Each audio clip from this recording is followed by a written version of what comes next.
Shalom Bapak Ibu, shalom semuanya. Saya berdoa kita semua dalam kondisi sehat dan tidak kekurangan sesuatu apapun. Khotbah video kali ini tentang hari kiamat. Selamat menyaksikan. Hari kiamat. Tuhan Yesus pun tidak mengetahui hari kiamat. Tentang hari dan saat itu tidak seorang pun yang tahu. Malaikat-malaikat di surga tidak, dan anak pun tidak, hanya Bapa sendiri. Matius 24 ayat 36.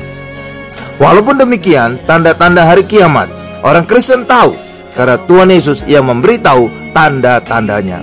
Matius 24 ayat 14. Petrus menubuatkan bahwa pada akhir zaman akan terjadi pengejek-pengejek tentang kedatangan kedua Tuhan Yesus. Pada hari-hari zaman akhir akan tampil pengejek-pengejek dengan ejekan-ejekannya. Kata mereka, di manakah janji tentang kedatangannya itu? Sebab sejak bapak-bapak leluhur kita meninggal, segala sesuatu tetap seperti semula pada waktu dunia diciptakan. 2 Petrus 3 ayat 3 sampai dengan 4. Bahkan di antara mereka ada orang-orang Kristen. Paulus berkata, dalam sekejap mata pada waktu bunyi nafiri yang terakhir, sebab nafiri akan berbunyi dan orang-orang mati akan dibangkitkan dalam keadaan yang tidak dapat binasa, dan kita semua akan diubah. 1 Korintus 15 ayat 52. Ia yang memberi kesaksian tentang semuanya ini berfirman, ya, aku datang segera. Amin. Datanglah Tuhan Yesus. Wahyu 22 ayat 20. Banyak orang Kristen menafsirkan salah ayat ini. Tuhan Yesus segera datang. Karena itu banyak orang Kristen bingung. Sudah 2000 tahun Tuhan Yesus belum datang juga. Padahal maksud kedua ayat ini, saat Yesus datang, datangnya tiba-tiba. Saat pengangkatan orang Kristen terjadinya tiba-tiba, dan orang Kristen menghilang begitu saja. Bandingkan saat Roh Kudus datang ketika Pentakosta, datangnya tiba-tiba. Sejak Perjanjian Lama telah dinubuatkan tentang hari kiamat. Ketika Daniel sedang berdoa, malaikat Gabriel datang kepada Daniel di pembuangan Babel untuk menyampaikan firman dan visi. 70 kali 7 masa telah ditetapkan atas bangsamu dan atas kotamu yang kudus, untuk melenyapkan kefasikan, untuk mengakhiri dosa, untuk menghapuskan kesalahan, untuk mendatangkan keadilan yang kekal, untuk menggenapkan penglihatan dan nabi, dan untuk mengurapi yang maha kudus. Daniel 9 ayat 24. Jadi Yerusalem yang telah dihancurkan Babel akan dipulihkan dan dibangun kembali. Juga dinubuatkan kedatangan Tuhan Yesus sebagai Mesias dan kematian Tuhan Yesus. Dalam Alkitab bahasa Indonesia tidak begitu jelas dikatakan, tetapi dalam Alkitab New King James Version jelas disebut Mesias dan ditulis dalam huruf besar. Daniel 9 ayat 25 sampai dengan 26. Dinubuatkan juga tentang hari kiamat, akan ada peperangan dan pemusnahan. Raja saat itu yang mengacu kepada Antikris akan membuat perjanjian itu menjadi berat bagi banyak orang selama 1 kali 7 masa. Daniel 9 ayat 26 sampai dengan 27. Pada Alkitab dituliskan masa, sedangkan pada Alkitab King James dituliskan minggu. Kita bisa anggap satu masa sama dengan 1 tahun. Antikris akan membuat perjanjian itu menjadi berat, mengacu kepada masa kesengsaraan besar, tribulation, selama 7 tahun. Ada 3 pendapat. Pertama, orang Kristen tidak mengalami kesengsaraan. Yang kedua, orang Kristen mengalami 3,5 tahun kesengsaraan. Yang ketiga, orang Kristen mengalami 7 tahun kesengsaraan. Saya setuju pada pendapat pertama, yaitu orang Kristen tidak mengalami kesengsaraan, karena Tuhan Yesus telah menggantikan kita mengalami penderitaan atau via dolorosa yang berujung pada mati di salib. Firman Allah juga berkata bahwa orang Kristen di dalam Yesus dibebaskan dari hukuman. Roma 8 ayat 1. Karena segala dosa kita telah ditanggung oleh Yesus, dan Yesus telah menjalani hukuman dosa kita. Orang Kristen tidak mengalami kesengsaraan karena telah diangkat Tuhan Yesus di awan-awan permai sebelum Antikris datang dan sebelum terjadi masa kesengsaraan. Pengangkatan orang Kristen menjadi salah satu syarat kedatangan Antikris dan masa kehancuran. Firman Allah, secara rahasia kedurhakaan telah mulai bekerja, tetapi sekarang masih ada yang menahan. Kalau yang menahannya itu telah disingkirkan, pada waktu itulah si pendurhaka baru akan menyatakan dirinya. Tetapi Tuhan Yesus akan membunuhnya dengan nafas mulutnya dan akan memusnahkannya kalau ia datang kembali. 2 Tesalonika 2 ayat 7 sampai dengan 8. Jadi, antikris atau si pendurhaka tidak muncul karena ada orang Kristen. Bukan orang Kristen yang menahan, tetapi Roh Kudus yang di dalam orang Kristen yang menahannya. Dan Roh Kudus lebih besar dari roh-roh dunia. Tetapi setelah orang Kristen diangkat Tuhan Yesus, maka Roh Kudus ikut terangkat, karena kita adalah bait Roh Kudus. 1 Korintus 6 ayat 19. Saat itulah antikris akan muncul dan membuat kesengsaraan besar. Orang Israel akan mengalami kesengsaraan besar. Mereka mengalami 2 kali kesengsaraan besar. Pertama, pada tahun 70 saat Jenderal Titus menghancurkan Yerusalem dan bait Allah. Kedua, nanti pada akhir zaman saat segala bangsa di dunia mengepung dan ingin menghancurkan Israel. Pada masa Lot saja, penghancuran Sodom dan Gomora tidak bisa terjadi selama Lot dan keluarganya masih ada di sana. Apalagi sekarang ini, miliaran orang Kristen akan menghalangi antikris dan kehancuran. Orang Kristen harus diungsikan dahulu seperti Lot dan keluarganya. Orang Kristen harus diangkat dulu ke sorga. Tuhan Yesus hanya 1 kali berkorban untuk menanggung dosa banyak orang. Setelah itu, Yesus akan menyatakan dirinya 1 kali lagi tanpa menanggung dosa. Itulah saat pengangkatan. Saat itu, Yesus datang untuk menganugerahkan keselamatan.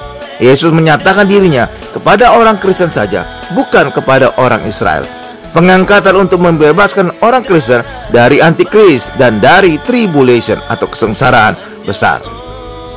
Firman Allah, sesudah itu kita yang hidup yang masih tinggal akan diangkat bersama-sama dengan mereka dalam awan menyongsong Tuhan di angkasa. Demikianlah kita akan selama-lamanya bersama-sama dengan Tuhan. 1 Tesalonika 4 ayat 17. Karena kewargaan kita adalah di dalam surga, dan dari situ juga kita menantikan Tuhan Yesus Kristus sebagai juru selamat yang akan mengubah tubuh kita yang hina ini sehingga serupa dengan tubuhnya yang mulia. Filipi 3 ayat 20 sampai dengan 21. Ketika orang Kristen diangkat ke surga, ada 2 hal yang akan terjadi. Pertama, orang Kristen akan menghadap tahta pengadilan Kristus. Yang kedua, orang Kristen akan mengalami perkawinan dengan anak domba. Orang Kristen sebagai mempelai wanita Yesus. Pertama, orang Kristen akan menghadap tahta pengadilan Kristus. Firman Allah, karena kami tahu bahwa jika kemah tempat kediaman kita di bumi ini dibongkar, Allah telah menyediakan suatu tempat kediaman di surga bagi kita. Suatu tempat kediaman yang kekal, yang tidak dibuat oleh tangan manusia. Sebab kita semua harus menghadap tahta pengadilan Kristus, supaya setiap orang memperoleh apa yang patut diterimanya sesuai dengan yang dilakukannya dalam hidupnya ini, baik ataupun jahat. 2 Korintus 5 ayat 1 dan 10. Ayat ini menubuatkan bahwa ketika kemah tempat kediaman kita di bumi dibongkar atau kita diangkat ke surga mengenakan tubuh kemuliaan, maka kita akan menghadap tahta pengadilan Kristus. Pengadilan ini bukan untuk menentukan kita masuk surga atau neraka, tetapi menentukan mahkota dan berkat apa yang akan kita terima dari Tuhan. Bukti, pada pengadilan ini tidak ada disebut akan dilempar ke lautan api atau neraka. Dalam bahasa Yunani, pengadilan Kristus ini ditulis dengan kata bema, yaitu tempat sang juara dalam olimpiade menerima piala. Pada bema, raja atau pimpinan kota memberikan mahkota atau Stefanos dalam bahasa Yunani kepada para pemenang berupa mahkota rangkaian daun zaitun. Kita orang Kristen adalah lebih dari pemenang, bukan karena kita sudah menang, tetapi karena kita ada di dalam Tuhan Yesus yang telah memenangkan segala sesuatu. Orang Kristen semua ada di dalam Kristus, maka semua kita akan beroleh hadiah. Yang membedakan adalah besarnya dan banyaknya hadiah yang akan kita terima. Ini ditentukan oleh level kita. Jika level kita ruang Maha Kudus, maka kita beroleh mahkota dan hadiah yang paling banyak. Jika level ruang kudus, kita mendapatkan mahkota dan hadiah yang lebih sedikit. Tetapi jika level kita halaman, maka kita akan beroleh mahkota dan hadiah yang paling sedikit. Yang kedua, orang Kristen akan mengalami perkawinan dengan Tuhan Yesus, anak domba Allah. Orang Kristen adalah mempelai-mempelai Kristus. Kita kelak sebagai mempelai akan duduk di kanan tahta Allah bersama-sama dengan Tuhan Yesus. Bahkan saat kedatangan Tuhan Yesus yang kedua, kita akan ikut turun ke bumi sebagai orang-orang kudus yang mendampingi Tuhan Yesus dan memerintah di bumi sebagai imam-imam dan raja-raja bagi Allah di bumi selama 1000 tahun. Itulah hari ke-7 bagi Allah. Tuhan Yesus telah bicara tentang pengangkatan kepada murid-muridnya. Yohanes 14 ayat 2 sampai dengan 3. Yesus naik ke surga untuk menyediakan tempat bagi kita. Setelah tempat tersedia, Yesus akan datang kembali dan membawa kita ke tempat Yesus berada di surga. Tempat yang disediakan bukan tempat sembarangan, tetapi rumah-rumah besar atau mansion dalam versi bahasa Inggris King James Version. Apa yang Yesus lakukan ini adalah tradisi orang Yahudi. Mempelai pria akan menyediakan rumah bagi mempelai wanita. Setelah rumah jadi, mempelai pria akan menjemput mempelai wanita pada waktu yang tidak terduga. Banyak pendeta berkhotbah bahwa hanya sebagian saja orang Kristen yang diangkat. Ini mengacu kepada kisah 5 gadis bijaksana dan 5 gadis bodoh. Matius 5 ayat 1 sampai dengan 4. Gadis bijaksana punya minyak, gambaran punya urapan Roh Kudus karena percaya Yesus, dan ini adalah orang Kristen. Gadis bodoh tidak punya minyak, gambaran tidak punya urapan Roh Kudus karena tidak percaya kepada Yesus, dan ini adalah orang Israel. Sebenarnya Matius pasal 24 dan 25 ditujukan kepada orang Israel, bukan kepada orang Kristen. Orang Israel sebagian diangkat, sebagian ditinggal karena mereka mayoritas tidak percaya kepada Tuhan Yesus. Semua orang Kristen diangkat berdasarkan perkataan Tuhan Yesus. Orang yang percaya kepada Yesus tidak binasa, melainkan beroleh hidup yang kekal di surga. Yohanes 3 ayat 16. Tetapi nanti di surga, orang Kristen akan dibagi atas 3 tingkatan. Tingkat ruang Maha Kudus, tingkat ruang kudus, dan tingkat halaman. Mengacu kepada pembangunan Bait Allah Musa pada Keluaran pasal 25 sampai 27, kita tahu dimensi halaman, ruang kudus, dan ruang Maha Kudus. Ini gambaran besarnya orang Kristen, karena kita adalah Bait Allah juga. 1 Korintus 3 ayat 16. Mayoritas orang Kristen adalah tingkat halaman 94,6%, sedangkan tingkat ruang kudus 3,6%, ruang Maha Kudus 1,8%. Orang Kristen halaman adalah yang mengandalkan perbuatan baiknya. Orang Kristen ruang kudus yang menjaga hidupnya kudus, tetapi mereka mencampur anugerah dan perbuatan baik mereka. Orang Kristen ruang Maha Kudus adalah yang mengandalkan 100% kepada anugerah Yesus. Tidak semua orang Kristen memerintah selama 1000 tahun bersama-sama dengan Tuhan Yesus, tetapi 1,8% orang Kristen saja yang duduk di tahta di ruang Maha Kudus bersama Tuhan Yesus dan yang telah menjadi mempelai Tuhan Yesus. Orang Kristen yang lain dan juga orang-orang Israel yang akan diperintah. Peristiwa pengangkatan bukanlah hal yang baru. Henokh diangkat Allah ke surga supaya tidak mengalami dan melihat kematian air bah. Elia diangkat ke surga agar pelayanannya dilanjutkan oleh Elisa. Yohanes diangkat ke surga untuk memberi kesaksian tentang surga dan hari kiamat. Orang Kristen akan diangkat ke surga agar terhindar dari antikris dan kesengsaraan besar, juga agar mengalami pengadilan Kristus dan perkawinan dengan Yesus. Orang Kristen yang hidup dalam anugerah mengerti bahwa Tuhan Yesus adalah gembala yang baik, yang menjamin kita tidak kekurangan dan selamat, sehingga mengerti juga bahwa pengangkatan untuk membebaskan orang Kristen dari antikris dan tribulation atau kesusahan besar. Sedangkan orang Kristen yang hidup dalam hukum Taurat tidak mengerti, karena segala sesuatu dikaitkan dengan perbuatan mereka. Akibatnya mereka berkata, orang Kristen harus turut menderita dan mengalami tribulation karena kegagalan mereka melakukan hukum Taurat. Hukum Taurat menutup pikiran banyak orang Kristen bahwa Tuhan Yesus telah menggenapi hukum Taurat di atas kayu salib. Roma 10 ayat 4. Pengangkatan dan kedatangan Tuhan Yesus yang kedua adalah dua peristiwa yang berbeda dan dengan maksud yang berbeda. Pengangkatan adalah ketika Tuhan Yesus datang di awan-awan permai untuk menyelamatkan orang Kristen dari antikris dan kesengsaraan besar. Sedangkan kedatangan Tuhan Yesus yang kedua adalah untuk menyelamatkan orang Israel dari pengepungan dan penghancuran dari banyak bangsa di dunia. Yesus datang dengan menjejakkan kakinya di Bukit Zaitun. Kedua peristiwa ini dipisahkan oleh waktu selama 7 tahun. Banyak orang Kristen bingung dengan mencampur kedua peristiwa ini. Seperti juga orang Israel bingung Mesias datang 2 kali. Kedatangan pertama, Mesias datang untuk menderita dan mati karena menanggung dosa dan hukum atas dosa. Ini dinubuatkan oleh Yesaya 53 ayat 4 sampai dengan 5. Pada kedatangan kedua, Mesias datang untuk memerintah Israel dengan kekuatan dan kemegahan Tuhan.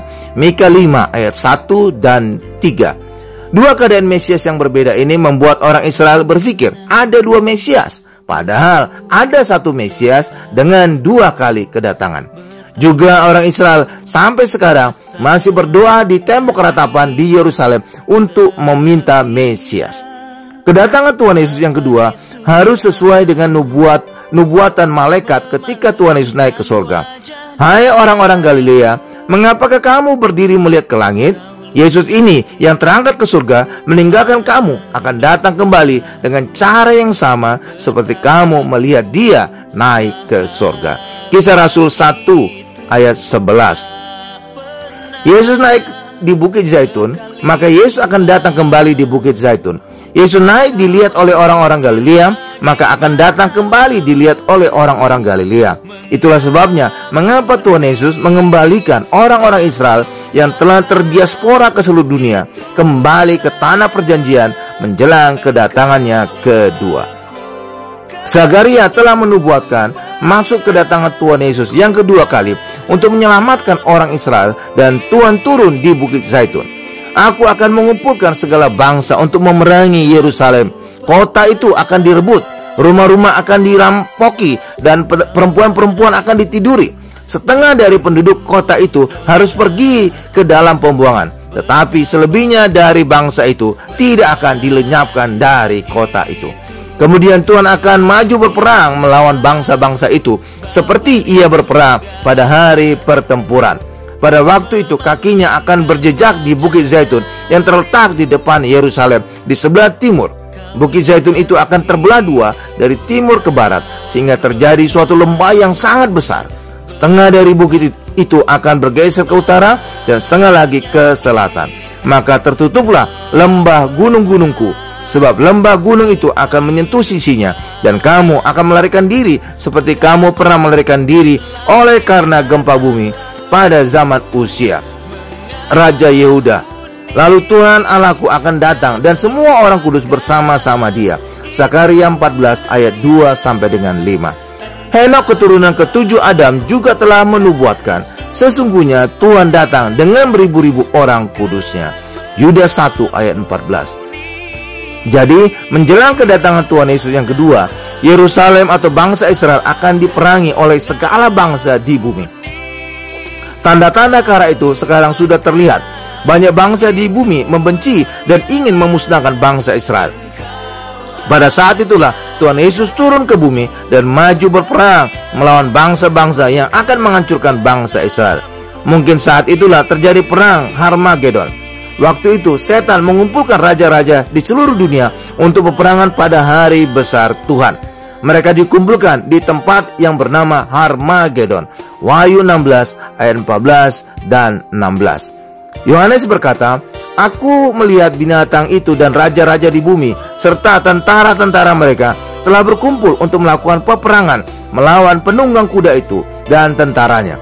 Maka tertangkaplah binatang itu dan bersama-sama dengan dia nabi palsu yang telah mengadakan tanda-tanda di depan matanya, dan dengan demikian ia menyesatkan mereka yang telah menerima tanda dari binatang itu dan yang telah menyembah patungnya. Keduanya dilemparkan hidup-hidup ke dalam lautan api yang menyala-nyala oleh belerang, dan semua orang lain dibunuh dengan pedang yang keluar dari mulut penunggang kuda itu. Wahyu 19 ayat 19 sampai dengan 21. Tuhan Yesus akan datang dan semua orang kudus bersama-sama dengan dia. Orang Kristen termasuk orang-orang kudus karena telah dibasuh oleh darah Yesus sehingga menjadi maha kudus.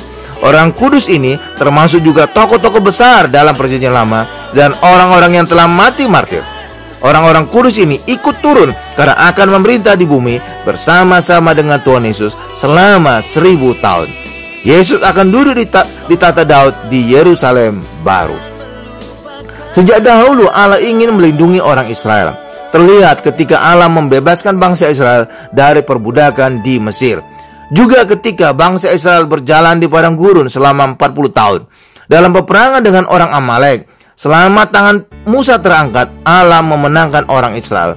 Tetapi ketika tangan Musa turun, lebih kuatlah orang Amalek. Maka Harun dan Hur harus menopang tangan Musa.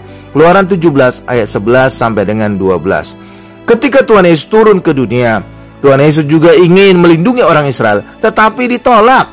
Matius 23 ayat 37. Akibat penolakan bangsa Israel ini, tahun 70 orang Romawi menghancurkan Yerusalem dan Bait Allah, dan orang Israel terdiaspora ke seluruh dunia. Bahkan pada masa Hitler, 6 juta orang Israel atau setengah dari populasi orang Yahudi saat itu mati di kamar gas. Pada akhir zaman, Tuhan Yesus datang untuk melindungi orang Israel dari penghancuran bangsa-bangsa di dunia. Firman Allah, lalu aku melihat seorang malaikat turun dari sorga memegang anak kunci jurang maut dan suatu rantai besar di tangannya. Ia menangkap naga si ular tua itu, yaitu iblis dan Satan, dan ia mengikatnya 1000 tahun lamanya.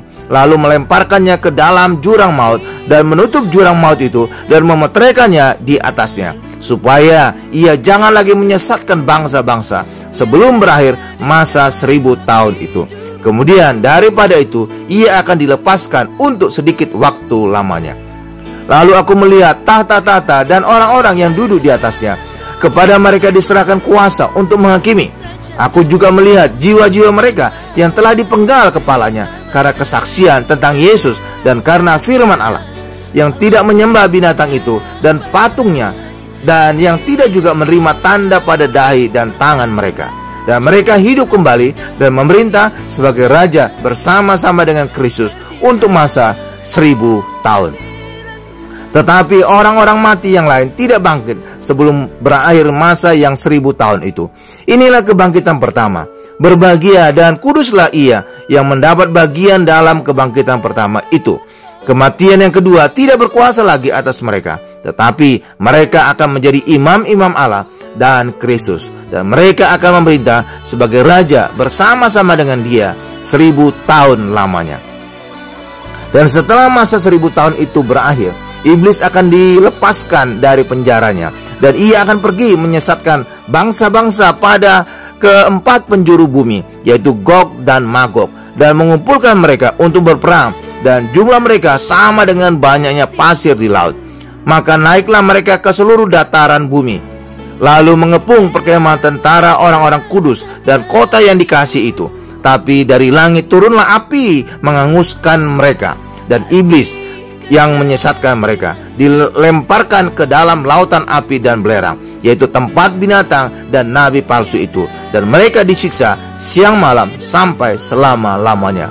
Wahyu 20 ayat 1 sampai dengan 10. Setelah peperangan ini, Allah menghancurkan langit dan bumi yang dinyatakan oleh meterai ke-6 dan ke-7. Tuhan Yesus menubuatkan, segera sesudah siksaan pada masa itu, matahari akan menjadi gelap dan bulan tidak bercahaya, dan bintang-bintang akan berjatuhan dari langit, dan kuasa-kuasa langit akan goncang. Matius 24 ayat 29. Kata langit dalam bahasa Yunani adalah auranos, yang merupakan asal kata dari uranium yang menjadi bahan baku dari bom nuklir. Pada akhir zaman, bom nuklir digunakan, tetapi saat kehancuran dunia terjadi, Tuhan Yesus datang dengan segala kuasa dan kemuliaannya bersama-sama dengan orang-orang kudusnya. Semua bangsa di bumi meratap karena selama ini tidak percaya kepada Yesus. Pada kedatangan kedua, Yesus datang untuk menghakimi mereka. Firman Allah, lalu aku melihat suatu tahta putih yang besar dan dia yang duduk di atasnya. Dari hadapannya lenyaplah bumi dan langit, dan tidak ditemukan lagi tempatnya. Dan aku melihat orang-orang mati, besar dan kecil, berdiri di depan tahta itu. Lalu dibuka semua kitab, dan dibuka juga sebuah kitab lain, yaitu kitab kehidupan. Dan orang-orang mati dihakimi menurut perbuatan mereka, berdasarkan apa yang ada tertulis di dalam kitab-kitab itu. Maka laut menyerahkan orang-orang mati yang ada di dalamnya, dan maut dan kerajaan maut menyerahkan orang-orang mati yang ada di dalamnya, dan mereka dihakimi masing-masing menurut perbuatannya.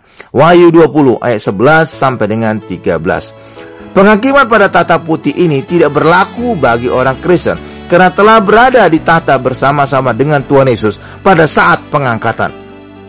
Penghakiman ini sesuai dengan nubuat Tuhan Yesus pada Matius 25 yang memisahkan kambing dan domba, dan dihakimi berdasarkan perbuatan-perbuatan mereka. Orang Kristen tidak lagi dihakimi karena telah digantikan oleh Tuhan Yesus yang telah dihakimi dengan mati di atas kayu salib. Firman Allah, apabila Anak Manusia datang dalam kemuliaannya dan semua malaikat bersama-sama dengan dia, maka ia akan bersemayam di atas tahta kemuliaannya. Lalu semua bangsa akan dikumpulkan di hadapannya, dan ia akan memisahkan mereka seorang daripada seorang, sama seperti gembala memisahkan domba dari kambing. Dan ia akan menempatkan domba-domba di sebelah kanannya dan kambing-kambing di sebelah kirinya.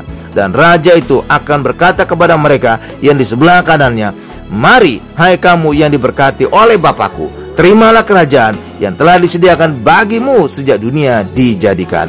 Matius 25 ayat 31 sampai dengan 34. Yohanes berkata, lalu aku melihat langit yang baru dan bumi yang baru, sebab langit yang pertama dan bumi yang pertama telah berlalu, dan laut pun tidak ada lagi. Dan aku melihat kota yang kudus, Yerusalem yang baru, turun dari sorga, dari Allah, yang berhias bagaikan pengantin perempuan yang berdandan untuk suaminya. Lalu aku mendengar suara yang nyaring dari tahta itu berkata, lihatlah, kemah Allah ada di tengah-tengah manusia, dan ia akan diam bersama-sama dengan mereka. Mereka akan menjadi umatnya, dan ia akan menjadi Allah mereka. Dan ia akan menghapus segala air mata dari mata mereka, dan maut tidak akan ada lagi. Tidak akan ada lagi perkabungan, atau ratap tangis, atau duka cita, sebab segala sesuatu yang lama itu telah berlalu. Wahyu 21 ayat 1 sampai dengan 4. Kemah Allah atau bait Allah ini adalah Tuhan Yesus. Siapa pengantin perempuan dari Tuhan Yesus? Yohanes berkata, maka datanglah seorang dari ketujuh malaikat yang memegang ketujuh cawan yang penuh dengan ketujuh malapetaka terakhir itu. Lalu ia berkata kepadaku, katanya, marilah ke sini, aku akan menunjukkan kepadamu pengantin perempuan mempelai anak domba. Lalu di dalam roh ia membawa aku ke atas sebuah gunung yang besar lagi tinggi, dan ia menunjukkan kepadaku kota yang kudus, itu Yerusalem, turun dari surga, dari Allah. Kota itu penuh dengan kemuliaan Allah, dan cahayanya sama seperti permata yang paling indah, bagaikan permata yaspis, jernih seperti kristal. Dan temboknya besar lagi tinggi, dan pintu gerbangnya 12 buah. Dan di atas pintu-pintu gerbang itu ada 12 malaikat, dan di atasnya tertulis nama ke-12 suku Israel. Di sebelah timur terdapat 3 pintu gerbang, dan di sebelah utara 3 pintu gerbang, dan di sebelah selatan 3 pintu gerbang, dan di sebelah barat 3 pintu gerbang. Dan tembok kota itu mempunyai 12 batu dasar, dan di atasnya tertulis 12 nama 12 rasul anak domba itu. Tetapi tidak akan masuk ke dalamnya sesuatu yang najis, atau orang yang melakukan kekejian atau dusta, tetapi hanya mereka yang namanya tertulis di dalam kitab kehidupan anak domba itu. Wahyu 21 ayat 9 sampai dengan 14 dan ayat 27. Seorang malaikat mau menunjukkan kepada Yohanes pengantin perempuan dari Tuhan Yesus. Ternyata yang ditunjukkan adalah kota yang kudus, Yerusalem baru yang turun dari surga. Ini berarti Yerusalem baru adalah gambaran dari pengantin perempuan Yesus. Kota itu punya 12 pintu gerbang, 3 gerbang di timur, 3 gerbang di utara, 3 gerbang di selatan, dan 3 gerbang di barat. Ini gambaran perkemahan orang Israel di padang gurun. Di sebelah timur perkemahan 3 suku, yaitu suku Yehuda, Isakar, dan Zebulon. Di sebelah selatan perkemahan 3 suku, yaitu suku Ruben, Simeon, dan Gad. Di sebelah barat perkemahan 3 suku, yaitu Efraim, Manase, dan Benjamin. Efraim dan Manase sebenarnya dari suku Yusuf yang mendapat 2 porsi. 1 porsi didapat dari suku Lewi yang dikhususkan Allah untuk mengurus bait Allah. Di sebelah utara perkemahan 3 suku, yaitu Dan, Asher, dan Naftali. Tembok kota mempunyai 12 batu dasar yang tertulis nama 12 rasul. Ini menunjukkan 12 rasul menjadi hakim bagi 12 suku Israel. Orang Kristen di mana? Firman Allah berkata bahwa kita adalah imamat yang rajani. 1 Petrus 2 ayat 9. Berarti posisi kita sama dengan perkemahan orang Lewi di sekeliling bait Allah. Perkemahan Musa dan Harun serta anak-anaknya ada di sebelah timur bait Allah. Sebelah selatan perkemahan kaum Kehat, sebelah barat perkemahan kaum Gerson, sedangkan sebelah utara perkemahan kaum Merari. Apakah perkemahan 3 kaum dari suku Lewi ini gambaran dari 3 level dari orang Kristen? Level ruang Maha Kudus, ruang kudus, dan halaman.